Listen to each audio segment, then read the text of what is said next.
नमस्कार प्यारे साथियों, मैं हिंदी व्याख्याता कविता सोरान आज के इस वीडियो में आपका हार्दिक स्वागत करती हूँ।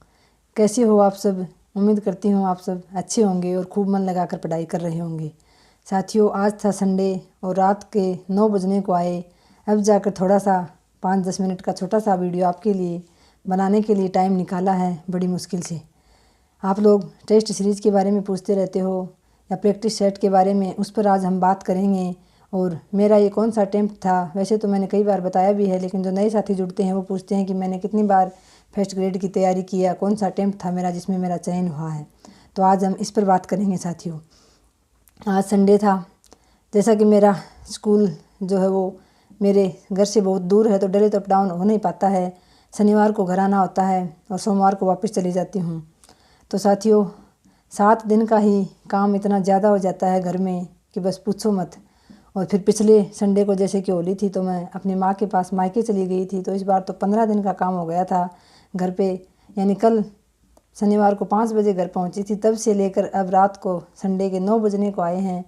अब जाके थोड़ा सा टाइम निकाला है आपके लिए वीडियो बनाने के लिए, क्योंकि मेरी बहुत सारी प्यारी प्यारी बहनें हैं जिनको मेरी वीडियो का इंतज़ार रहता है। इसलिए मैं आज ये छोटा सा वीडियो बनाने के लिए अब जाके टाइम निकाला है। क्योंकि घर का काम तो जो है, घर पे जो सदस्य रहते हैं पीछे से, उनका काम है बस खाना बनाना और खाना। वो तो मजबूरी है, मजबूरी में बनाना पड़ता है, क्योंकि कौन बना के दे, पेट में भूख लगे तो बनाना पड़े। बाकी और उनको कोई मतलब नहीं होता। घर में झाड़ू पोछा, बर्तन, कपड़े, इतना सारा काम हो जाता है। और फिर खेतों में घर है और घर में बहुत बड़ा चौक है और चौक में बहुत सारे पेड़ पौधे खड़े हैं, तो उनके फूल पत्ते वगैरह गिर के 7 दिन में ही आधा दिन, 7 दिन में आती हूँ तो ही मेरा आधा दिन तो झाड़ू निकालने में चला जाता है। और आज तो फिर मैं 15 दिन से आई थी, तो बस सारे दिन कल 5 बजे से लेकर रात को 5 से 6 घंटे सोई ज़रूर हूँ। बाकी 1 मिनट का भी टाइम नहीं मिला बैठकर फुर्सत से कि मैं घर पे बैठ के देखा हो। मैंने पता नहीं कौन से संविधान में लिखा है, मैंने तो कई बार पढ़े हैं 395 पूरे अनुच्छेद, ना तो मुझे कहीं भी अनुच्छेदों में मिला संविधान में। पता नहीं कौन से शास्त्र में लिखा है कि घर का जो काम होता है, यानी घर को करीने से संभाल कर सजा कर रखना, यानी घर की साफ़ सफाई का काम, बर्तन हो, झाड़ू पोछा हो, कपड़े हो, ये सब काम पता नहीं किस शास्त्र में लिखा है कि ये महिला के ही जिम्मे है। चाहे वो बाहर काम करे, चाहे वो बाहर भी कमा कर भी लाए, चाहे वो घर में रहे, यानी ये काम महिला के ही जिम्मे होते हैं। घर में पीछे से रहने वाले सदस्यों को बस खाना बनाकर खाना होता है, बाकी उनको कोई मतलब नहीं होता घर में कहाँ क्या व्यवस्था फैली हुई है, कितना बुरा हाल है घर का, कहाँ कचरा फैला है, कहाँ कपड़े फैले हैं, कोई मतलब नहीं होता उनको। बस खाना बनाकर तो खाना पड़ता है मजबूरी में। और बर्तन जब सामने ना हो खाना खाने के लिए तो वो तो धोने पड़ते हैं। बाकी जब तक मिलते रहें बर्तन, तब तक बर्तनों का भी ढेर लगा देते हैं। तो पूरा 6 दिन वहाँ स्कूल में ड्यूटी करके तो फिर भी शाम को आपके लिए एक वीडियो बना ही लेती हूँ टाइम निकाल कर, लेकिन घर पे रह के भी आज वीडियो बनाने के लिए टाइम नहीं मिल पाया बिल्कुल भी। अब ये छोटा सा वीडियो आपके लिए बना रही हूँ, क्योंकि कई मेरी बहनें मुझे मिस करती हैं, वीडियो नहीं आता तब तक उनको वेट रहता है, उनको मेरे वीडियो से प्रेरणा मिलती है पढ़ने के लिए, इसलिए ये वीडियो बना रही हूँ। अब मैं बताऊँगी बहनों साथियों कि मेरा ये कौन सा अटेम्प्ट था। यानी मैंने फर्स्ट ग्रेड के 3 अटेम्प्ट दिए हैं। पहला तो था मेरा 2016 में, उस समय तो मेरी एमए हुई थी और हिंदी की, बाकी कुल पोस्ट का तो मुझे नहीं पता, लेकिन हिंदी की उस समय 3000 प्लस पोस्ट थी, बहुत अधिक थी। लेकिन उस समय मैंने सिर्फ फॉर्म लगाया था और जीके की एक बुक लेके आई थी मैं, राय पब्लिकेशन की आती है वो। और हिंदी के लिए मैं फर्स्ट ग्रेड के लिए मिश्रा पब्लिकेशन की बुक लेके आई, 2 बुक लेके आई थी। ना मैंने पाठ्यक्रम देखा, ना मुझे पेपर का पता था कैसे क्या आता है, ना मैंने उन किताबों को करीने से यानी क्रम से निरंतर पढ़ा। बस ऐसे ही कभी उठते बैठते देख लिया और मैं पेपर दे आई। यानी उसका तो कोई मकसद वो था नहीं कि मैंने तैयारी की थी, कुछ मुझे पता ही नहीं था कैसे क्या पेपर आता, बस पेपर दे के आई। उसके बाद 2018 में फिर वैकेंसी आई फर्स्ट ग्रेड की। 2018 लास्ट में अगस्त से लेकर अक्टूबर तक मैंने 2 महीने चिड़ावा संस्कार कोचिंग में कोचिंग की थी फर्स्ट ग्रेड के लिए, सिर्फ सब्जेक्ट की। उसमें भी मैं ना तो नोट्स बना पाई थी, ना मेरा पूरा पाठ्यक्रम हो पाया था। 2 महीने में थोड़ा सा तो साहित्य पढ़ा था और थोड़ी सी व्याकरण पढ़ी थी, काव्य शास्त्र वगैरह तो नहीं हो पाया था। लेकिन उस 2 महीने के दौरान फिर साथ में सेकंड ग्रेड की भी वैकेंसी, तो फिर मैं घर पे रह के रूम पे रह के सेकंड ग्रेड की तैयारी करने लगी। मैंने फर्स्ट ग्रेड की 2-1 महीने कोचिंग ली थी बस। अगर ऑफलाइन कोचिंग की बात करें तो मैंने फर्स्ट ग्रेड की 2 महीने ही कोचिंग की थी, सिर्फ सब्जेक्ट की, जीके की वो भी नहीं की। उसके बाद 2018 में फिर लास्ट में दिसंबर में जाके सेकंड ग्रेड का एग्ज़ाम हुआ। फिर पूरा 2019 निकला। उस दौरान मैंने खूब तैयारी की। पाठ्यक्रम का भी पता था मुझे क्या कुछ आता है, लेकिन जो किताबें थी उनको ही मैं बार बार पढ़ती रही। ना मैंने पीछे के पेपरों का अध्ययन किया, ना मैंने कोई प्रैक्टिस सेट लेके आई, ना मैंने कोई टेस्ट सीरीज ज्वाइन की।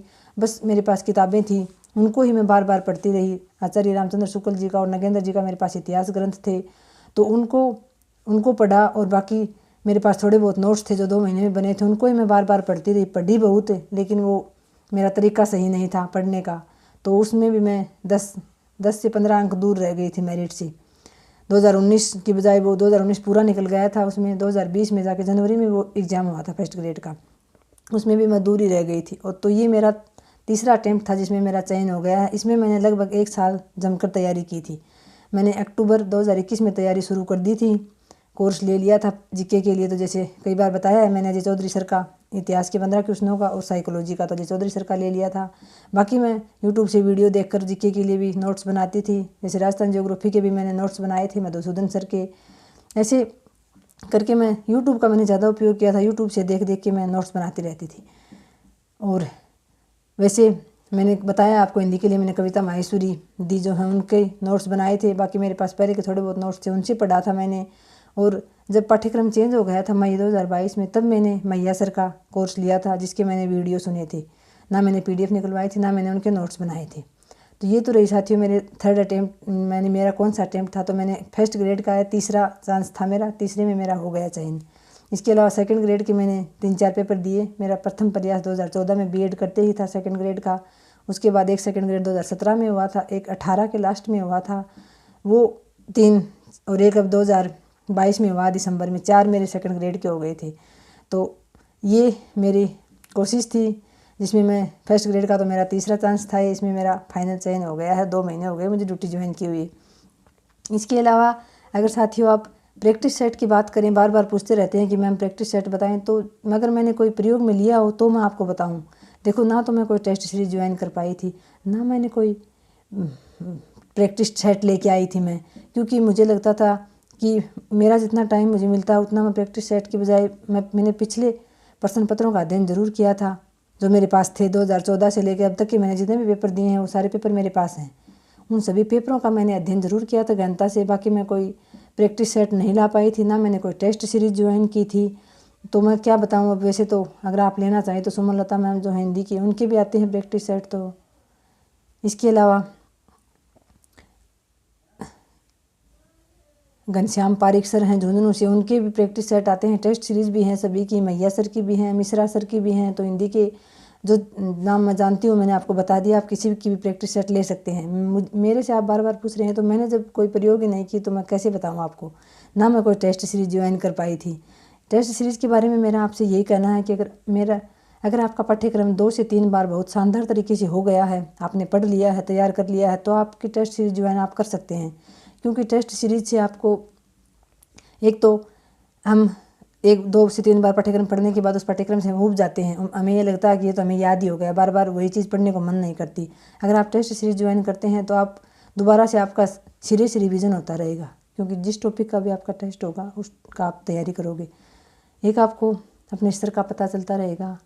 आपका जो कमज़ोर पॉइंट है, यानी जो आपका पाठ्यक्रम का जो कमज़ोर बिंदु है, उसको आप बार बार पढ़ोगे, आपको पता चलता रहेगा। आप टेस्ट सीरीज दोगे जहाँ से आपके प्रश्न गलत होंगे, तो आपको पता चलता रहेगा कि ये भाग मेरा कमज़ोर है पाठ्यक्रम का, तो उसको आप बहुत अच्छे से कर पाओगे। ये टेस्ट सीरीज का फ़ायदा है। लेकिन टेस्ट सीरीज़ का फ़ायदा तभी है जब आपने अपने नोट्स बना लिए हों, कम से कम 3 बार आपका पाठ्यक्रम बहुत शानदार तरीके से हो गया हो। उसके बाद आप टेस्ट सीरीज ज्वाइन कीजिए, किसी की भी कर लीजिए। टेस्ट सीरीज सभी अच्छी होती हैं, सभी अपना बेहतरीन देने की कोशिश करते हैं। तो आप किसी की भी टेस्ट सीरीज ज्वाइन कर लीजिए, लेकिन एक टेस्ट सीरीज ज्वाइन कर लीजिए, मेरा तो ये मानना है। बाकी मैंने की नहीं थी, नहीं कर पाई थी मैंने तो पीछे के पेपर थे उनका ही अध्ययन किया था बस। और बाकी यूट्यूब पर जैसे कभी कभार टेस्ट वगैरह होते थे, सुमन लता मैम के वीडियो देख लेती थी मैं, वो टेस्ट लेके आती थी, वो ज़रूर देख लेती थी मैं यूट्यूब पर। लेकिन वैसे मैंने पूरी कोई टेस्ट सीरीज ज्वाइन नहीं की थी, ना ही जीके की थी, ना ही सब्जेक्ट की थी। तो आपसे मेरा यही कहना है कि आप ज्वाइन कर सकते हैं। आपका पाठ्यक्रम बहुत अच्छी प्रकार से हो गया है, तो क्योंकि आपको अपने कमज़ोर भाग का पता चलता रहेगा और एक आपका दोबारा सही तरीके से रिवीजन होता रहेगा टेस्ट सीरीज़ के हिसाब से। वरना हमारा रिवीजन हो नहीं पाता है, बार बार हम उसी चीज़ को पढ़ने से ऊब जाते हैं। लेकिन जब टेस्ट होगा तो टेस्ट में जिस दिन जो भाग आना है उसको हम बहुत अच्छे प्रकार से उसका रिवीजन कर पाएंगे। तो मेरा तो यही कहना है साथियों, बस लगे रहिए, अपनी पूरी मेहनत कीजिए, कहीं से भी कुछ भी जुटाइए। अगर आपकी इच्छा शक्ति मजबूत है, आपको वास्तव में सफलता प्राप्त करनी है, तो आप अपने आप जुटा लेंगे अपनी सामग्री। लेकिन बार बार अलग अलग जगह पर ना भटकें, किसी एक की चैनल हो, गुरु हो, किसी एक पर विश्वास करके और उसको ही बहुत अच्छी प्रकार से तैयार करें। अपने जो भी जिसकी भी टेस्ट सीरीज लिए हो, जिसका भी आपने कोर्स लिया हो, ऑनलाइन ऑफलाइन आपने कोचिंग की हो, तो उस पर विश्वास कीजिए, अपनी सामग्री पर। सबसे बड़ी बात होती है विश्वास करना। तो विश्वास कीजिए अपने गुरु पर, अपनी सामग्री पर, अपने आप पर और अपने इष्ट देव पर। वो ज़रूर आपको सफलता दिलाएंगे। आप अपना मेहनत अगर ईमानदारी से करते हैं, अपना कर्म ईमानदारी से करते हैं, तो आपको उसका फल निश्चित रूप से सकारात्मक ही मिलेगा। तो आज की वीडियो में इतना ही साथियों, मिलते हैं नेक्स्ट वीडियो में। धन्यवाद। जय हिंद, जय भारत।